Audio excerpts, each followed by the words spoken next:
Before we start discussing those 18 questions, let me share with you a couple of more things which is going to help you to be a high achiever in your life. Number one, you must be aware of something which is known as power of subconscious. And you know what is power of subconscious? Power of subconscious is that the Almighty has given us a very powerful tool, and that is our subconscious. And why I call this as a powerful tool? Because with the help of this powerful tool, you can achieve anything that you want to achieve in your life. And how does it work? It works by reprogramming your mind, reprogramming your brain. And how do you do this reprogramming? You do this reprogramming through a process which is known as affirmations. And what is affirmation? Affirmation is to tell your mind time and again for a particular thing. तो जब आप कोई चीज बार बार अपने दिमाग में दोहराते हो तो आप अपने दिमाग की रीप्रोग्रामिंग करते हो। यानी कि जो चीज आप बार बार अपने मन में दोहराते हो, आपका ब्रेन, आपका माइंड उस चीज को कैप्चर करता है और आपकी पर्सनालिटी को और आपके थॉट प्रोसेस को उसके हिसाब से ओरिएंट करता है। तो ये बहुत ही पावरफुल टूल है जो कि दुनिया में जितने भी हाई अचीवर्स हुए हैं उन्होंने इसका बड़े ही अच्छी तरह से इस्तेमाल किया है। और हम भी ये जो पावर हाउस है, ये जो इतना बड़ा पावरफुल टूल है हमारे पास में, हम भी उसका अच्छा इस्तेमाल करेंगे अपने जीवन को सुधारने के लिए। तो मैं चाहूँगा कि कुछ चीज़ें हैं जो आप नोट कर लें और नोट कर लें। जब मैं आपको बताता हूँ तो उसको आप एक कागज़ पे लिखते जाएं। और आपको फिर क्या करना है कि ये जो 3-4 चीज़ें जो मैं आपके साथ में आज शेयर करूँगा उनको एक कागज़ पे लिख लें और बाद में फिर आपको ये कागज़ को रोज़ाना पढ़ना है। सुबह, शाम, दोपहर, जब भी आपको समय मिले तो ये जो भी आप लिखेंगे इस कागज़ पर, आपको इसको बार बार दोहराते रहना है। तो सबसे पहली चीज़ मैं चाहूँगा कि आप लिख के लें, रिमेंबर, आप इस इंस्टीट्यूट में इसलिए नहीं आए हैं क्योंकि आपको नौकरी लेनी है। आप अपने मन में ये तय करिए, पक्का करिए, अपने मन में ये मैसेज स्ट्रांगली फीड करिए कि I am not here to get a job, I am here to empower myself to be a giver of jobs. तो मैं यहाँ पर जॉब लेने के लिए नहीं बल्कि अपनी क्षमता को, अपनी कैपेबिलिटी को, अपनी कॉम्पिटेंस को, अपनी काबिलियत को इतने उत्तम दर्जे पर ले जाने के लिए आया हूं ताकि मैं कल को लोगों को जॉब देने वाला बनूं, ना कि जॉब लेने वाला। तो ये एक पहली चीज है जो आपको अपने एक कागज पर लिख के लेना है। I want to be a employment creator, I want to be a job giver. मुझे हजारों लाखों लोगों को जॉब देना है, ऐसा एक मन में भाव आपको सतत रखना है। So please write it down on a piece of paper. Number 2, please remember all of you are here 60, 70, 80, 90 or whatever that number be। अब ये समझ के लीजिए कि आप सब 2 साल के लिए यहां पर आ गए हो। तो याद रखिए आपका कंपटीशन एक दूसरे से नहीं है। Your competition is not with your batchmates. Actually as far as your batchmates are concerned, you should not look at them differently।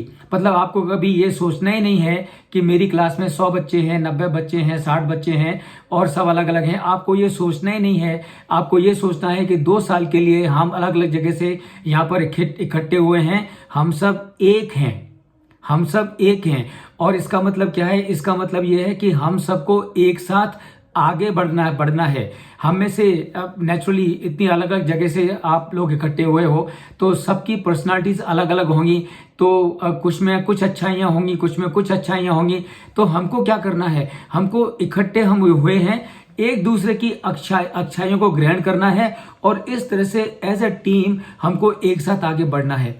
कहने का क्या मतलब है कहने का मतलब यह है कि आप आज जो ये जो यहाँ इस स्कूल में आए हैं, पीबीएस में आए हैं, आपको ये मान के चलना है कि हमको एज ए टीम आगे बढ़ना है। हमारा कंपटीशन एक दूसरे से नहीं है, हमारा कंपटीशन हिंदुस्तान के बाकी जो टॉप क्लास जो मैनेजमेंट के इंस्टीट्यूट्स हैं, हमारा कंपटीशन उनसे है। हमारा कंपटीशन आपस में नहीं है, हमारा कंपटीशन बाहर के जो इंस्टीट्यूट्स हैं उनसे हमारा कंपटीशन है। ये सेकंड चीज आप एक कागज पर लिख के लीजिए कि मेरे जो बैचमेट्स हैं वो मैं ही हूं, वो हम सब एक हैं और हम सब एक दूसरे को हेल्प करते हुए आगे बढ़ेंगे। हमारा कंपटीशन आपस में नहीं है, हमारा कंपटीशन इंस्टीट्यूट के बाहर हिंदुस्तान में और पूरी दुनिया में जो टॉप क्लास के इंस्टीट्यूट्स हैं, हमारा कंपटीशन उनके साथ में है। और आपको क्या सोचना है, आपको ये सोचना है कि आज हो सकता है लोग एग्जाम्पल दें आईआईएम अहमदाबाद का या ऑक्सफोर्ड का या फिर हार्वर्ड का। आपके मन में क्या इच्छा होनी चाहिए, आपके मन में इच्छा होनी चाहिए कि जब मैं इस कॉलेज से निकलूं और मेरा बैच जब इस कॉलेज से बाहर निकले तो ये 2 सालों में हम लोग इतने मजबूत होने चाहिए, इतने स्ट्रांग होने चाहिए, इतने कैपेबल होने चाहिए, इतने कॉम्पिटेंट होने चाहिए कि दुनिया के सारे इंस्टीट्यूट्स मेरे इंस्टीट्यूट का एग्जाम्पल दें कि मैनेजमेंट अगर कहीं सीखना है तो पीबीएस में जाके सीखें। ये एक दूसरा मन में आपको भाव मजबूत करना है, स्ट्रांग करना है। इसको कागज पर लिख के लीजिए, साथ साथ इसको कागज पर लिख के लीजिए कि मुझे मेरे इंस्टीट्यूट का नाम बहुत आगे लेके जाना है, दुनिया में इसको नंबर 1 पर पहुंचाना है। ये भाव स्ट्रांग करिए। समझ के लीजिए दोस्तों, हम जीवन में कौन से काम करते हैं, कभी आपने सोचा है? कभी आपने सोचा है कि what are the things that we do in life? Remember, what we do in life are those things that we have thought of. यानी कि हम जब भी कोई काम करते हैं, हम वही काम करते हैं जिसके बारे में हमने सोचा होता है। तो अगर आप ये सोचेंगे कि मुझे मेरे इंस्टीट्यूट को दुनिया में अव्वल नंबर पर पहुंचाना है और अगर आप सब मिलकर उसके हिसाब से काम करेंगे तो दुनिया की कोई ताकत नहीं है जो आपको ये मुकाम तक पहुंचने से रोक सके, बल्कि ये दुनिया आपकी मदद करेगी। क्योंकि जब आप कोई अच्छा काम करना चाहते हैं तो पूरा अस्तित्व आपकी मदद करता है। और ये सेकंड चीज आपको ध्यान में रखनी है। तीसरी चीज फ्रेंड्स जो मैं आपको बताना चाहूंगा कि कल मैं आपसे बात कर रहा था तो मुझे मालूम पड़ा कि कुछ आप में से एग्रीकल्चर में स्पेशलाइजेशन करने वाले हैं, कुछ मार्केटिंग में करने वाले हैं और कुछ फाइनेंस में करने वाले हैं। तो याद रखिए, गलती से भी ये मत सोचना कि एग्रीकल्चर में स्पेशलाइजेशन करने वाला हूं इसका मतलब मुझे एग्रीकल्चर के बारे में ही पढ़ना है। फाइनेंस में स्पेशलाइजेशन करने वाला हूं इसका मतलब मुझे फाइनेंस के बारे में ही पढ़ना है। मार्केटिंग में स्पेशलाइजेशन करने वाला हूं इसका मतलब मुझे मार्केटिंग के बारे में ही पढ़ना है। ऐसी गलतफहमी दिमाग में बिल्कुल मत रखना, बिल्कुल मत रखना।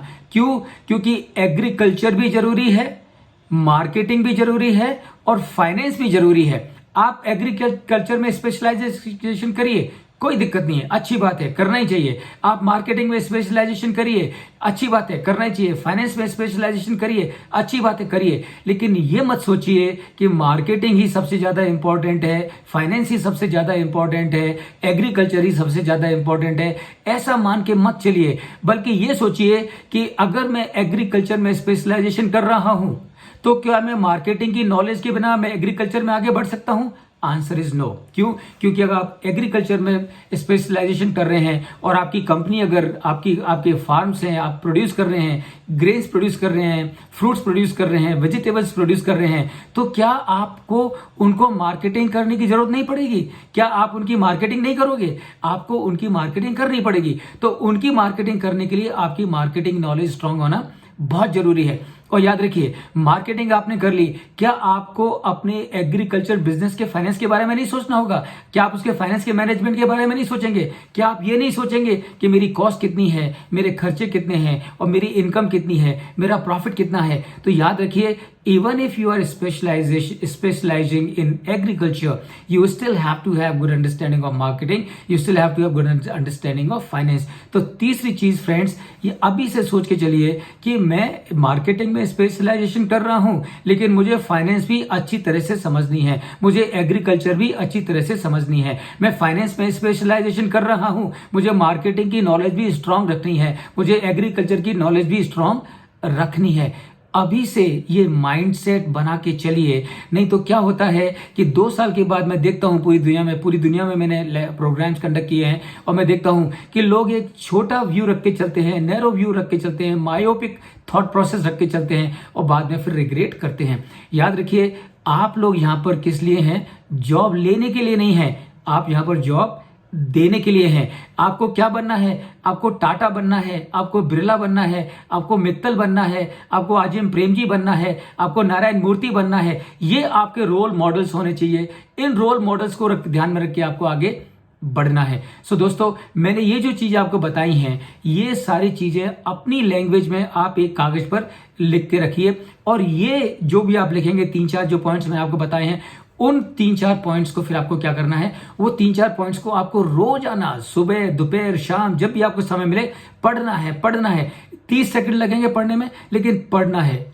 और आप देखेंगे कि जब आप उसको पढ़ेंगे, बार बार पढ़ेंगे, तो आप महसूस करेंगे कि आपका जो थॉट प्रोसेस है बहुत पावरफुल होते जा रहा है, बहुत स्ट्रांग होते जा रहा है। आपके दिमाग में बहुत ही स्ट्रांग और पावरफुल आइडियाज आ रहे हैं और आप देखेंगे कि आपका कॉन्फिडेंस बढ़ते ही जा रहा है और इस तरह से आप अपने मुकाम को 100% अचीव करेंगे। इसमें बिल्कुल भी शक की गुंजाइश नहीं है।